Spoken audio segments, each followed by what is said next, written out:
Vocabulary.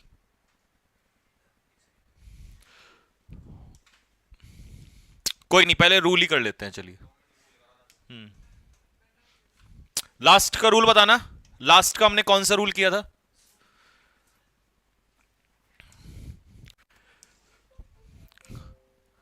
कल वाला बताओ, कल कौन सा रूल किया था हमने पहले?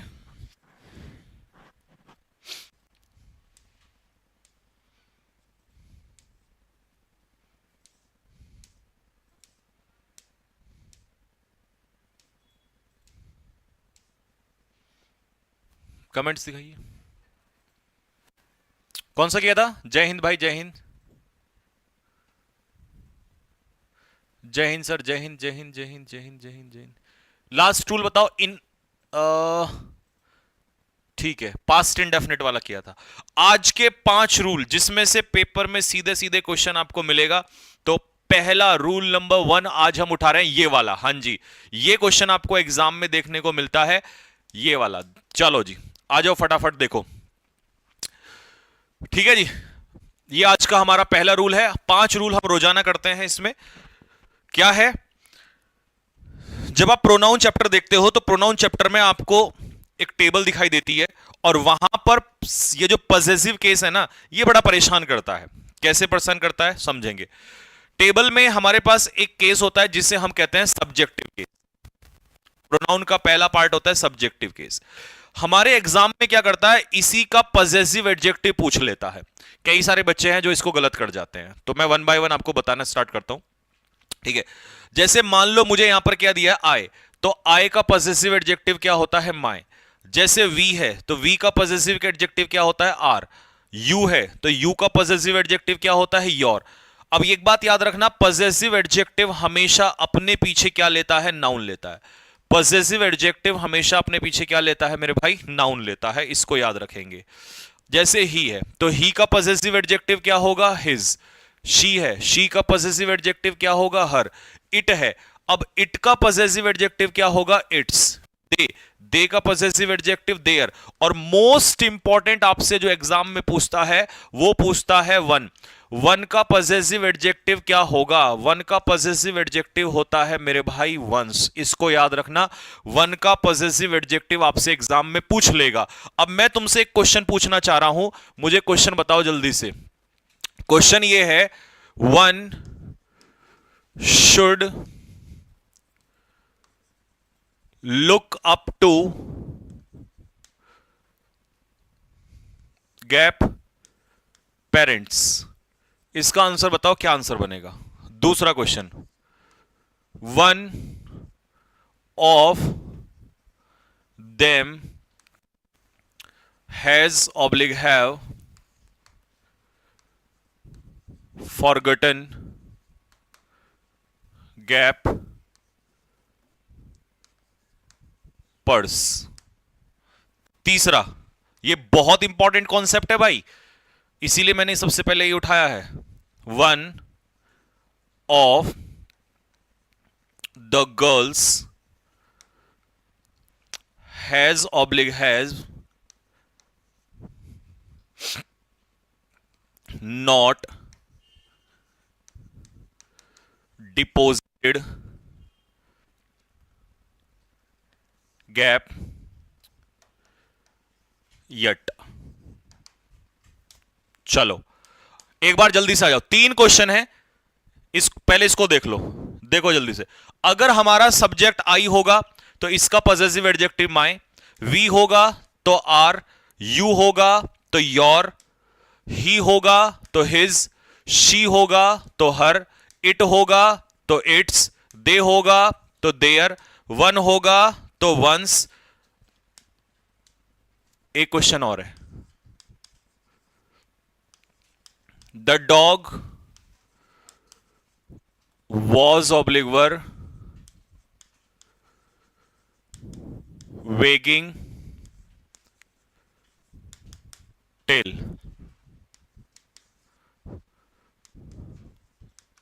The BJP. एक क्वेश्चन आपका पक्का यहीं से 100% पक्का हो जाएगा, has oblique have not taken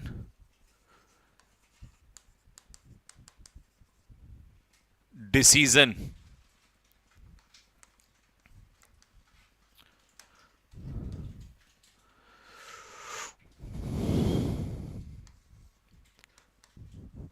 the SBI is oblique R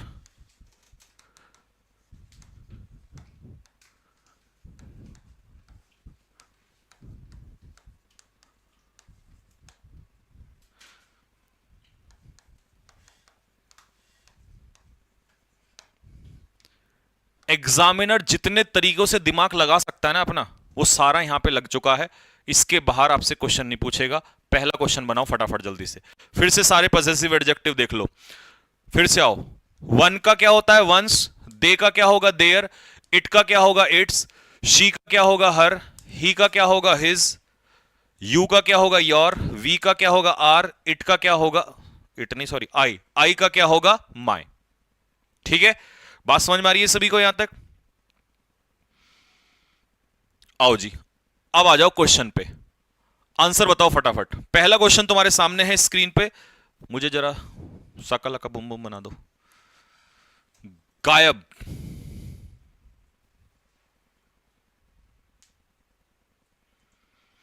करो। अच्छा, ये लेट क्यों दिखा रहा है?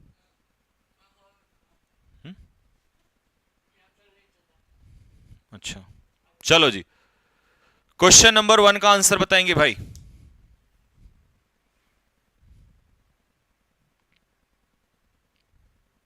देखो, अब जरा ध्यान से सुनना बच्चा पार्टी। पहला क्वेश्चन यही है वो पेपर में जो खेल खेलेगा। यहां जो सेंटेंस है इसमें हमारा सब्जेक्ट क्या है? वन है। जब वन आपका सब्जेक्ट होता है और इसके तुरंत बाद हमें क्या मिली है? वर्ब है। ठीक, वन यहां पर इंडेफिनिट प्रोनाउन सब्जेक्ट का काम कर रहा है। अगर वर्ब वन के आगे कुछ भी ना दिया हो, सीधा वर्ब दे दी हो, तो वन का जो एडजेक्टिव है वो क्या होगा मेरे भाई? वंस। जिस जिसका सही होता चले, दिल मारना फेंक के कि भैया मेरा एकदम सही है, मेरा आंसर गलत नहीं है, मैंने पहले वाला क्वेश्चन सही कर लिया है। दूसरा क्वेश्चन, अब जो हमारे कुछ बच्चे होते हैं जो इस रूल को रट लेते हैं कि जहां पर वन देखेंगे वो क्या करते हैं? वो सीधा आंसर इसका भी वंस कर देंगे। लेकिन ऐसे बच्चों का ये वाला आंसर जो है गलत है। यहां वंस नहीं होगा। कारण मैंने एक बात बताई आपको कि जब आपका सब्जेक्ट अकेला वन होगा तभी आपका एडजेक्टिव जो है वंस होगा। यहां पर निर्भर करेगा कि निकलवा किस में से रहा है। जैसे यहां पर दैम में से निकलवा रहा है, अब दैम मेल है या फीमेल है आपको नहीं पता है, तो ऐसे केस में हम पॉजेसिव एडजेक्टिव, और वन में होता है सिंगुलर, तो सिंगुलर है। अच्छा, मैंने हैज लिख दिया यहां पर, तो चलो इसको तो हैज ही कर देते हैं। ऐसे केस में यहां से वन के हिसाब से आंसर क्या होगा मेरे भाई? हिज होगा। जिसने हिज आंसर मारा है, दिल मारो फेंक के कि भैया मैंने इसका वंस नहीं लगाया, मैंने इसका हिज लगाया है, क्योंकि मुझे पता चल गया था कि यहां पर देम में से निकाला जाएगा। तीसरा केस, अब यहां पर वन जो है वो किस पे डिपेंड करेगा? गर्ल्स पे। जब बहुत सारी लड़कियां हैं तो बहुत सारी लड़कियों में से यहां पर जो एक निकलेगी वो लड़की ही तो निकलेगी। अब अगर एक लड़की निकलेगी तो सब्जेक्ट एक लड़की के हिसाब से चलेगा। एक लड़की सिंगुलर है तो यहां पर हैज आ जाएगा, और जैसे ही सिंगुलर आया तो मेरे भाई यहां पर जो पॉजेसिव एडजेक्टिव होगा वो हर होगा, क्योंकि इस बार हमें पता है गर्ल्स में से निकलवा रहा है, लेकिन यहां हमें पता नहीं था। और जब तुम्हें मेल फीमेल ना पता हो तो ऐसे केस में आप पॉजेसिव एडजेक्टिव हिज को प्रीफर कर देंगे। ठीक है जी। लेकिन जब वन ऑफ के बाद, मतलब वन के बाद ऑफ ना लगा हो, सिर्फ आपको वन ही दे रखा हो, तो ऐसे केस में आप क्या करोगे? वन का वंस कर दोगे मेरे भाई। बात समझ में आ गई सभी को? चलो जी, अब आते हैं तीसरे क्वेश्चन, चौथे पे। द डॉग वॉज वेगिंग इस गैप टेल। ओके, देखो सब्जेक्ट यहां पर क्या है? डॉग। डॉग हमारा क्या है? कुत्ता, यानी कि इसका मतलब एनिमल। और एनिमल के लिए हम लोग क्या प्रोनाउन लेंगे? इट लेंगे यहां पर।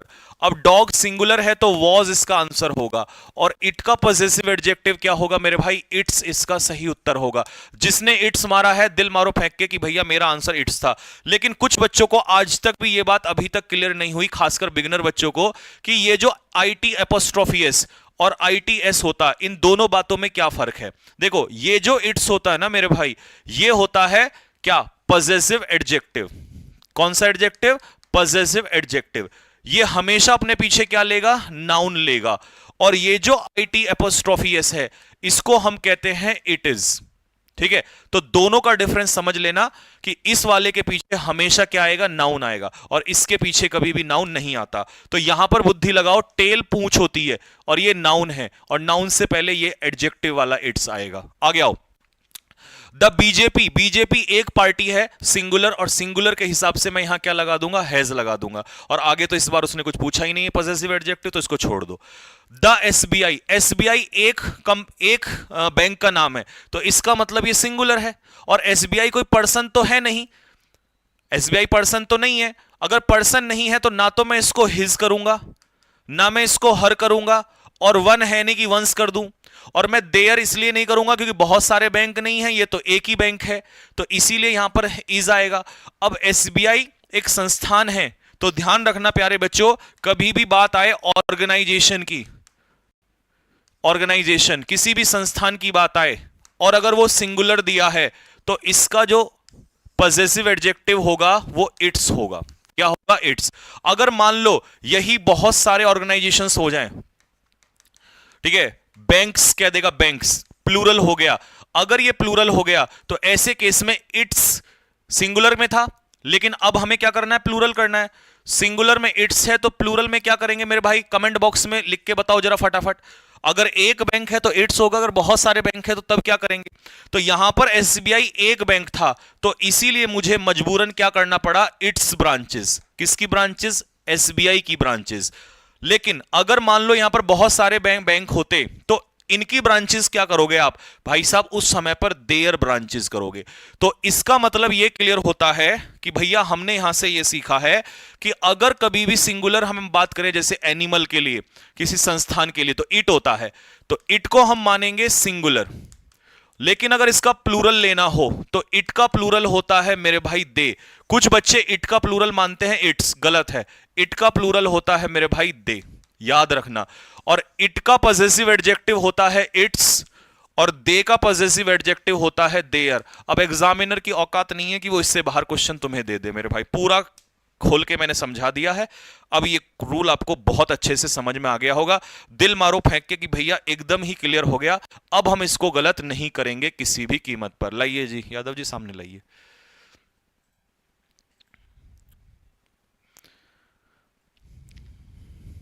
केपी राठौर कह रहा है सर मजा नहीं आ रहा है। गाना चलाया जाए, यादव जी गाना चलाओ। वो बिहार में कौन सा गाना चलता है, कोई भोजपुरी गाना चलाओ, डांस करना स्टार्ट करते हैं, है ना। मजा भी तो दिलाना है, आजकल के बच्चों को मजा भी तो चाहिए, है, मुजरा भी तो होना चाहिए। मजा नहीं आ रहा है सर, मजा नहीं आ रहा है, मजा भी तो दिलाइएगा सर, है। हाँ जी, कौन सा गाने पे डांस किया जाए बताओ जरा, मजा दिलाते हैं तुम लोगों को, ठीक है। जीवन में पढ़ाई सबसे बुरा काम है। अब टीचर्स का काम यह भी रह गया है कि वो पढ़ाएंगे भी और मुजरा भी करेंगे और मजा भी दिलाएंगे। भाई साहब बताइएगा क्या करें। यादव जी को अभी गाना याद नहीं आ रहा है, तुम बताइएगा कौन सा गाना है, कौन से गाने पे डांस करें, क्योंकि पढ़ने से तो मजा नहीं आ रहा तुमको, है ना। मुजरा किया जाए, डांस स्टार्ट किया जाए, बताइए कौन से गाने पे।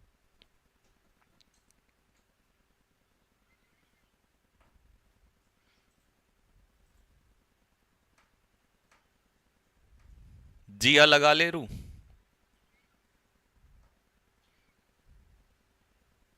सर 2 लाइन भाई के लिए नहीं,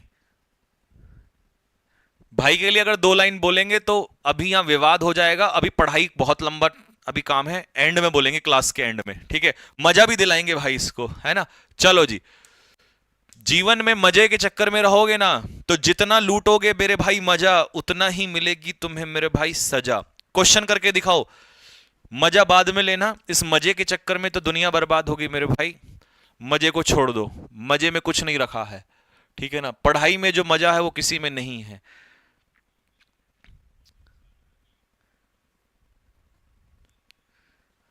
हाँ, स्नेहा कह रही है नहीं सर पढ़ाइए, डांस तो सिलेक्शन के बाद भी हो जाएगा। ये बात, लड़कियां आजकल समझदार होती जा रही हैं, और लड़के आजकल मजा ढूंढ रहे हैं। तो मेरे भाई इस सेंटेंस में जो हमारा सब्जेक्ट था वो क्या था? वन था। अगर हमारा सब्जेक्ट वन हो गया तो इसका पॉजेसिव एडजेक्टिव क्या हो जाएगा? वंस हो जाएगा। यहां पर हिज की जगह वंस हो जाएगा। दूसरा, यहां पर सब्जेक्ट क्या है? स्टूडेंट्स, क्योंकि स्टूडेंट्स अपने आप में प्लूरल नाउन है और प्लूरल नाउन के साथ क्या लगता है? हैव लग गया है। लेकिन इसी के साथ हम यहां पर क्या लगाएंगे? हिज की जगह क्या कर देंगे मेरे भाई? देयर। इसका सही उत्तर हो जाएगा। तीसरा, शी वेंट टू लंदन, वो अपने पति से मिलने गई। कौन गई पति से मिलने? शी यहां पर क्या है? एक महिला है। और अगर शी सब्जेक्ट है और महिला है तो शी का पति क्या होगा? हिज हस्बैंड ना। हस्बैंड तो खुद मेल है, हस्बैंड तो खुद मेल है। तो शी का हस्बैंड कौन होगा मेरे भाई? शी का हस्बैंड होगा हर हस्बैंड। तो यहां पर पॉजेसिव एडजेक्टिव इसका मतलब गलत लगा था, हमें सब्जेक्ट के अकॉर्डिंग लगाना था वहां पर। तो ये वाला कॉन्सेप्ट आपका हो गया क्लियर। अब हम आपको एक धमाकेदार कॉन्सेप्ट देते हैं, नॉन ग्रेडेबल एडजेक्टिव। मेरे प्यारे बच्चों, आपने सुना होगा किसी भी एडजेक्टिव